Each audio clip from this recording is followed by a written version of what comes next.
नमस्कार, प्रांजल ज्ञान गंगा में आप सभी का स्वागत है। कल हमने कथा में पांडवों की बद्रिकाश्रम यात्रा की कथा को पढ़ा था। आज हम भीमसेन की हनुमान जी से भेंट और बातचीत की कथा को पढ़ेंगे। तो चलिए कथा शुरू करते हैं। अब वैशंपायन जी कहते हैं, जन्मेजय, अर्जुन से मिलने की इच्छा से पांडव लोग उस स्थान पर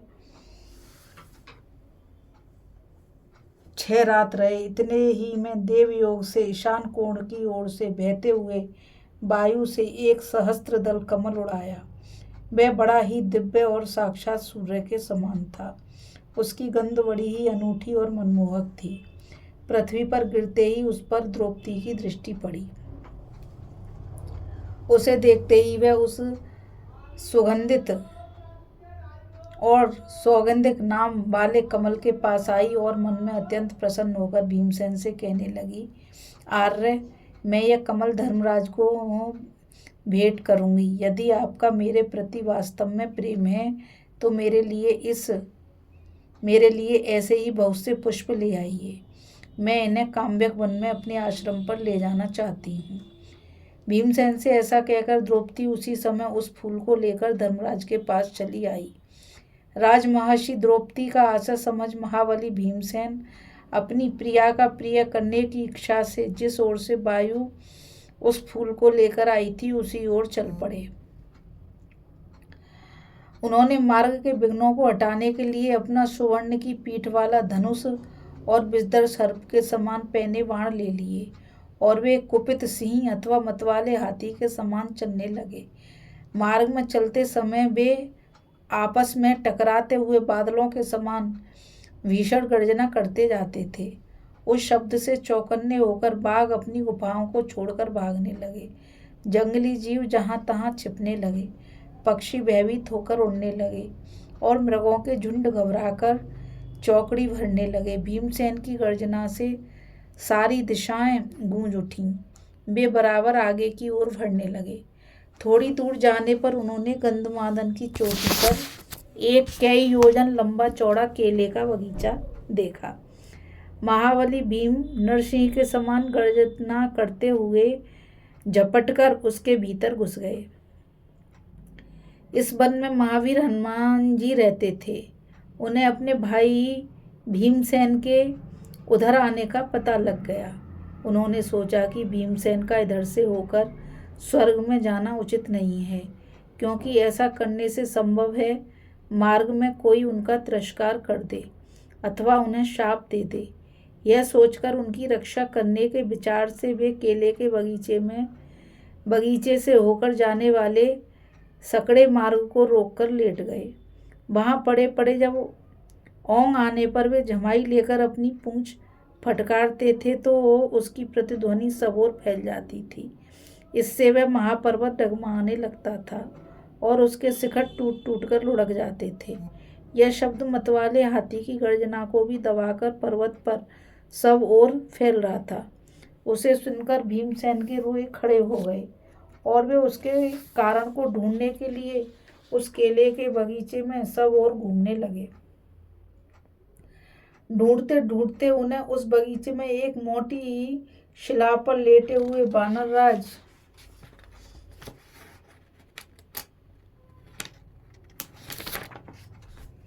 हनुमान जी दिखाई दिए।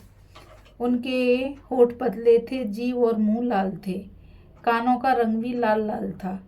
भौहें चंचल थीं तथा खुले हुए मुख में सफेद नुकीले और तीखे दांत और डाढ़ें दिखती थीं। उनके कारण उनका बदन किरण युक्त चंद्रमा के समान जान पड़ता था। वे बड़े ही तेजस्वी थे और सुनहरे कदली वृक्षों के बीच में लेटे हुए ऐसे जान पड़ते थे मानो केसरों के बीच में अशोक का फूल रखा हो। उनके अंग की कांति प्रज्वलित अग्नि के समान थी और अपनी मधु के समान पीली आंखों से इधर उधर देख रहे थे। उनका शरीर बड़ा स्थूल था और वे स्वर्ग के मार्ग को रोककर हिमालय के समान स्थित थे। उस वन में हनुमान जी को अकेले लेटे देखकर महाबली भीमसेन निर्भय उनके पास चले गए और बिजली की कड़क के समान भीषण सिंहनाद करने लगे। भीमसेन की उस गर्जना से वन के जीव जंतु और पक्षियों को बड़ा त्रास हुआ। महाबली हनुमान जी ने भी अपने नेत्रों को कुछ कुछ खोलकर उपेक्षा पूर्वक भीमसेन की ओर देखा और फिर उन्हें अपने निकट पाकर मुस्कुराते हुए कहने लगे, भैया मैं तो रोगी हूँ, यहाँ आनंद से सो रहा था, तुमने मुझे क्यों जगा दिया? तुम समझदार हो, तुम्हें जीवों पर दया करनी चाहिए। तुम्हारी प्रवृत्ति ऐसे धर्म का नाश करने वाले तथा मन, वाणी और शरीर को दूषित करने वाले क्रूर कर्मों से क्यों होती है? मालूम होता है तुमने विद्वानों की सेवा नहीं की। बताओ तो तुम कौन हो और इस वन में किस लिए आए हो? यहाँ तो ना कोई मानवीय भाव रहता है और ना कोई मनुष्य ही। आगे तुम्हें कहाँ जाना है? यहाँ से आगे तो यह पर्वत अगम्य है, इस पर कोई भी चढ़ नहीं सकता। अतः तुम ये अमृत के समान मीठे कंद, फूल और मूल फल खाकर विश्राम करो और यदि मेरी बात को हितकर समझो तो यहाँ से लौट जाओ। आगे जाने में व्यर्थ अपने प्राणों को संकट में क्यों डालते हो? यह सुनकर भीमसेन ने कहा, महाराज आप कौन हैं और इस वानर देह को आपने क्यों धारण कर रखा है? मैं तो चंद्रवंश के अंतर्गत कुरुवंश में उत्पन्न हुआ हूँ। मैंने माता कुंती के गर्भ से जन्म लिया है और मैं महाराज पांडु का पुत्र हूँ। लोग मुझे वायुपुत्र भी कहते हैं और मेरा नाम भीमसेन है।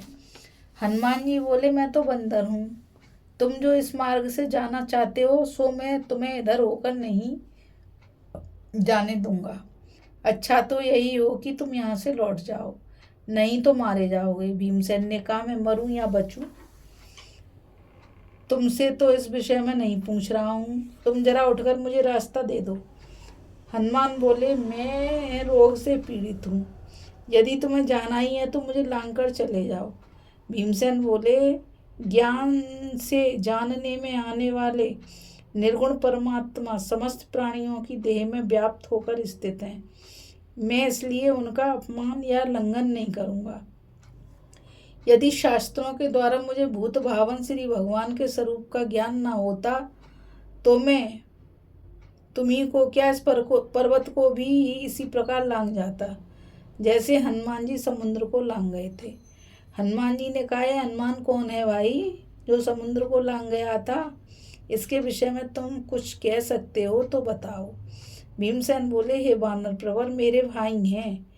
वे बुद्धि, बल और उत्साह से संपन्न तथा बड़े गुणवान हैं और रामायण में बहुत ही विख्यात हैं। वे श्री रामचंद्र जी की भार्या सीता जी की खोज करने के लिए एक ही छलांग में 100 योजन विस्तृत समुद्र को लांघ गए थे। मैं भी बल पराक्रम और तेज में उन्हीं के समान हूँ, इसलिए तुम खड़े हो जाओ और मुझे रास्ता दे दो। यदि मेरी आज्ञा नहीं मानोगे तो मैं तुम्हें यमपुरी भेज दूंगा।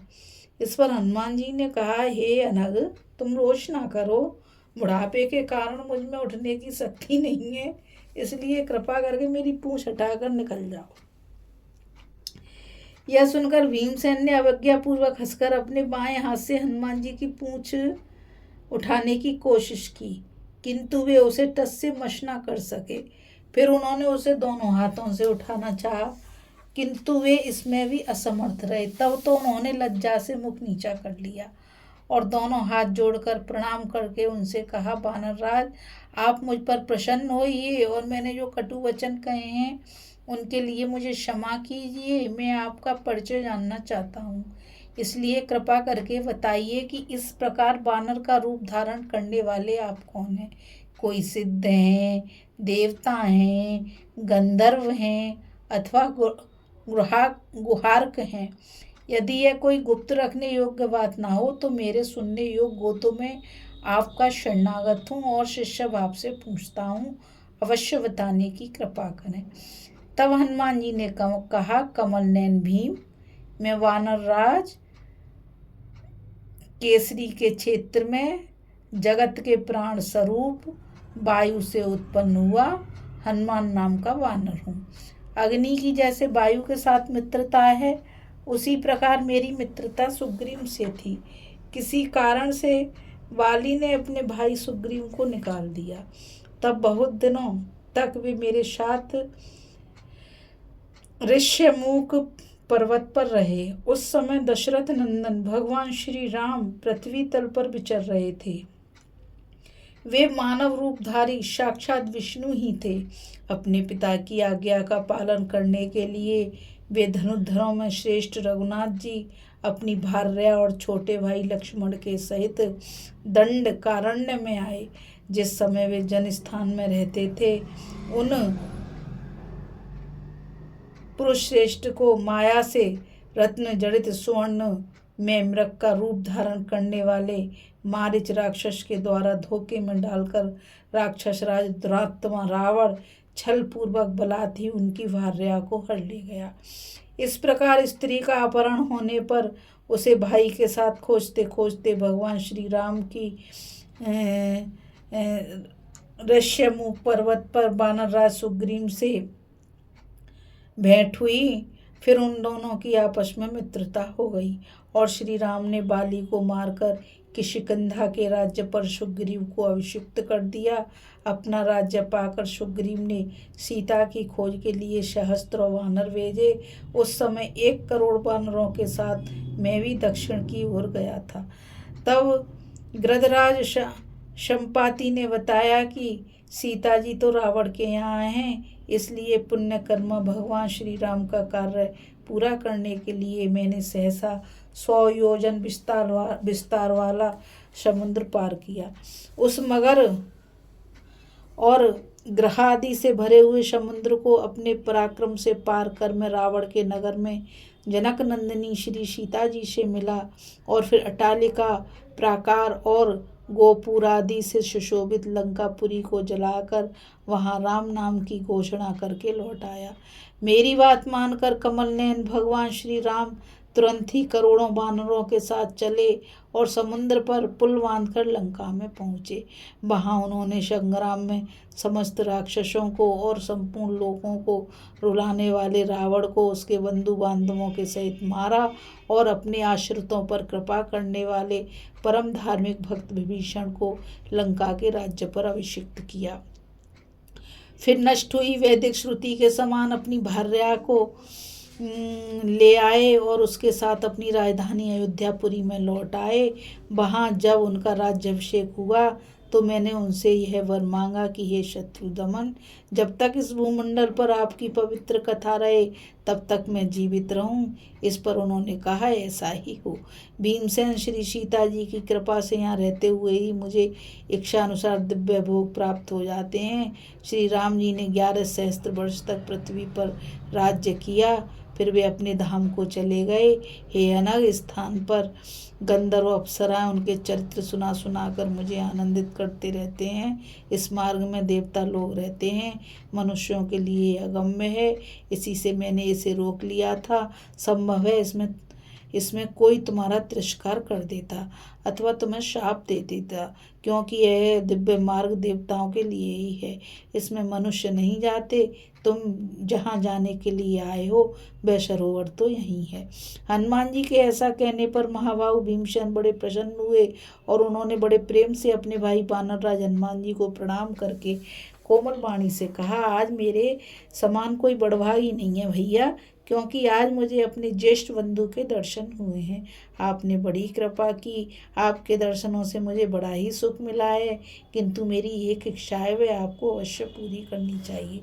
वीरवर,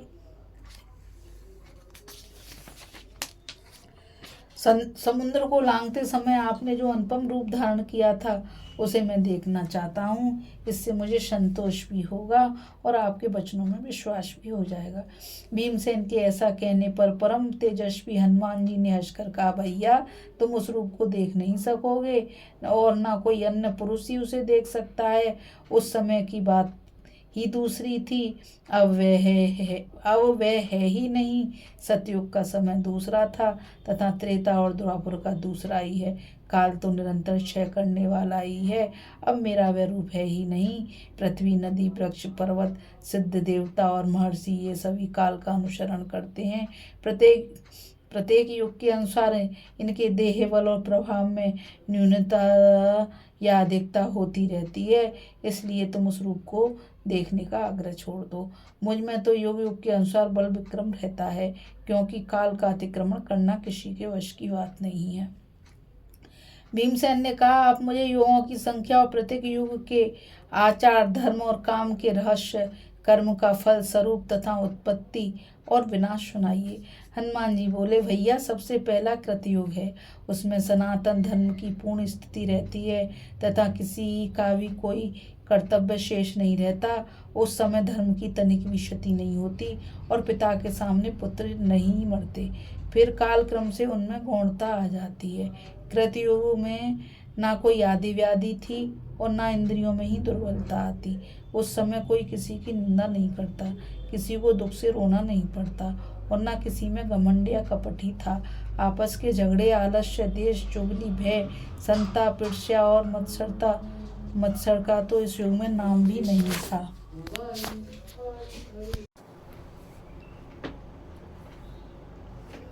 फिर काल क्रम में उसमें गौणता आ जाती है। कृतयुग में ना कोई आदि व्याधि थी और ना इंद्रियों की दुर्बलता आती थी।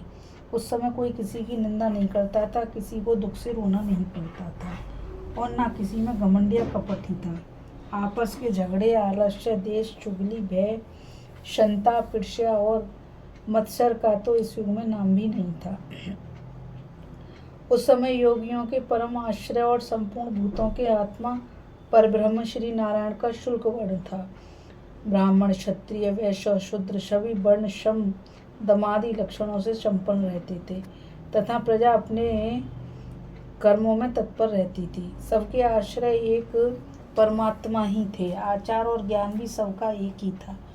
सबके पृथक पृथक धर्म होने पर भी वे एक वेद को ही मानने वाले थे और एक ही धर्म का अनुसरण करते थे। वे चारों आश्रमों के कर्मों का निष्काम भाव से आचरण करके परम गति प्राप्त करते थे। इस प्रकार जब आत्म तत्व की प्राप्ति कराने वाला धर्म विद्यमान हो तब कृतयुग समझना चाहिए। उस समय चारों वर्णों का धर्म चारों पादों से संपन्न रहता है। यह तो सत्व रज तम तीनों गुणों से रहित कृतयुग का वर्णन हुआ। अब त्रेता युग का स्वरूप सुनो। उस समय यज्ञ की प्रवृत्ति होती है। धर्म का एक पाद नष्ट हो जाता है और भगवान रक्तवर्ण हो जाते हैं। लोगों की प्रवृत्ति सत्य में रहती है तथा उन्हें अपने संकल्प और भाव के अनुसार कर्म और दान के फल मिलते हैं। वे अपने धर्म से नहीं डिगते और धर्म, तप एवं दानादि करने में तत्पर रहते हैं। इस प्रकार त्रेता युग में मनुष्य अपने धर्म में स्थित और क्रियावान होते हैं। इसके पश्चात द्वापर में धर्म के केवल 2 पाद रह जाते हैं।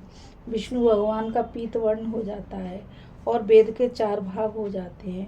उस समय कोई लोग तो चारों वेद पढ़ते हैं तथा कोई 3, कोई 2 और कोई केवल एक वेद का स्वाध्याय करते हैं और कोई वेद पढ़ते ही नहीं है। इस प्रकार शास्त्रों के भिन्न छिन्न हो जाने से कर्म में भी भेद हो जाता है तथा प्रजा तप और दान इन 2 धर्मों में ही प्रवृत्त होकर राजसी हो जाती है। उस समय एक वेद का ज्ञान न रहने से वेदों के अनेक भेद हो जाते हैं तथा सत्वगुण का ह्रास हो जाने से सत्य में तो किसी किसी की स्थिति रहती है।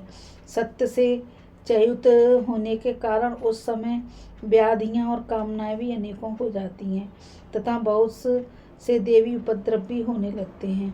उनसे अत्यंत पीड़ित होकर लोग तप करने लगते हैं तथा उनमें से अनेकों भोग और स्वर्ग की इच्छा से यज्ञानुष्ठान करते हैं। इस प्रकार द्वापर युग में अधर्म के कारण प्रजा क्षीण होने लगती है। फिर कलयुग में तो धर्म केवल एक ही पाद में स्थित रहता है। इस तमोगुणी युग के आने पर भगवान श्याम वर्ण हो जाते हैं। वैदिक आचार नष्ट हो जाते हैं तथा धर्म यज्ञ क्रिया का ह्रास हो जाता है। इस समय ईति, भीति, व्याधि, तंद्रा और क्रोधादि दोष तथा तरह तरह के उपद्रव, मानसिक चिंता और क्षुधा इन सब की वृद्धि होने लगती है।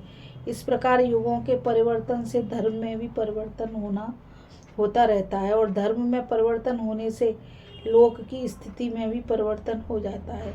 जब लोक की स्थिति गिर जाती है तब उसके प्रवर्तक भावों का भी क्षय हो जाता है। अब शीघ्र ही कलयुग आने वाला है। इसलिए तुम्हें जो मेरा पूर्व रूप देखने का कौतूहल हुआ है वह ठीक नहीं। समझदार लोग व्यर्थ बातों के लिए आग्रह नहीं किया करते। इस प्रकार तुमने मुझसे जो बातें पूछी थी वे मैंने कह दी। अब तुम प्रसन्नतापूर्वक जा सकते हो। भीमसेन ने कहा, मैं आपके पूर्व रूप को देखे बिना यहाँ से किसी प्रकार नहीं जा सकता। यदि आपकी मेरे ऊपर कृपा है तो मुझे उसके दर्शन अवश्य कराइए।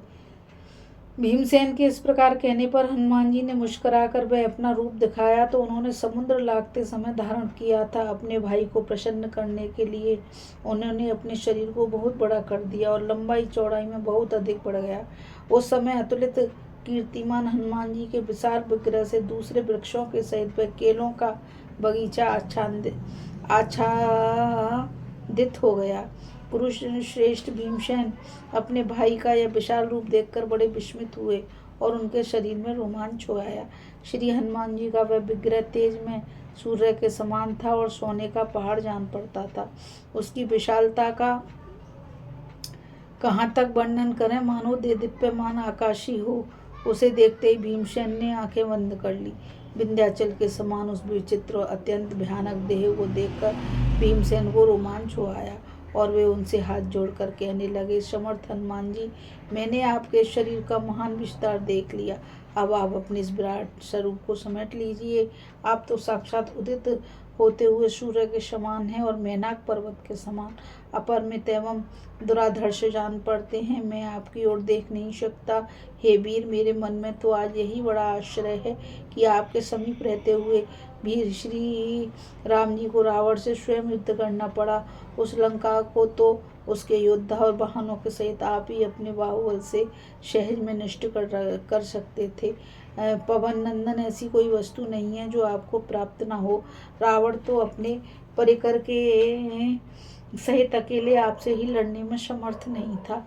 भीमसेन के इस प्रकार कहने पर कपिश्रेष्ठ हनुमान जी ने बड़े मधुर और गंभीर शब्दों में कहा, भारत, तुम जैसा कहते हो ठीक ही है। वह अधम राक्षस वास्तव में मेरा सामना नहीं कर सकता था, किंतु सारे लोगों को कांटे के समान सानने वाले उस रावण को यदि मैं मार डालता तो श्री राम जी को यह कीर्ति कैसे मिलती।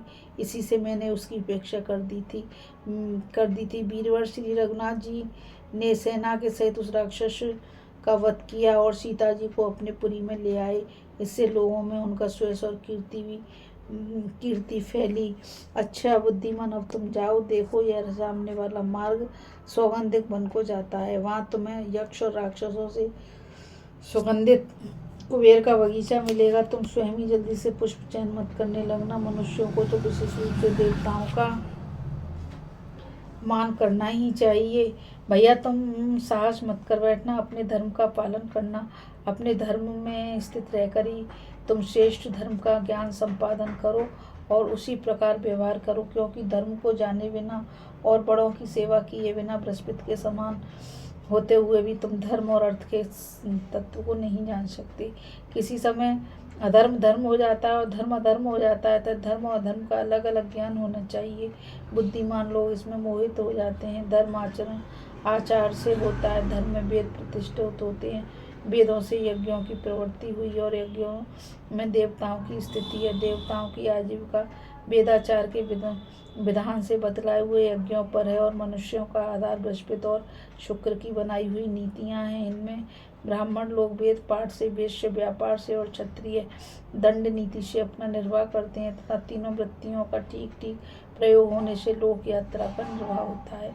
इन तीनों की सम्यक प्रवृत्ति होने से इन्हीं से प्रजा धर्म को प्रादुर्भूत करती है। जातियों में ब्राह्मणों का मुख्य धर्म आत्मज्ञान है तथा यज्ञ, अध्ययन और दान ये तीन साधारण धर्म है। इसी प्रकार क्षत्रिय का मुख्य धर्म प्रजा पालन और वैश्य का पशुपालन तथा तीनों वर्णों की सेवा करना यह शूद्रों का मुख्य धर्म है।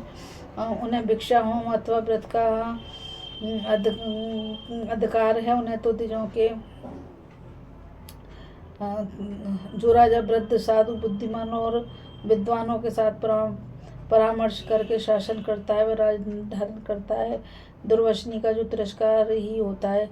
जब राजा प्रजा के निग्रह और अनुग्रह में उचित रीति से प्रवृत्त होता है तभी लोगों की मर्यादा सुव्यवस्थित होती है। अतः राजा को देश और दुर्ग में अपने शत्रु और मित्रों की सेनाओं की स्थिति, वृद्धि और क्षय का दूतों द्वारा सर्वदा पता लगाते रहना चाहिए। शाम, दान, दंड और भेद, ये 4 उपाय दूत बुद्धि, गुप्त विचार, पराक्रम, निग्रह, अनुग्रह और क्षमता, ये गुण ही राजाओं के कार्य को सिद्ध करने वाले हैं।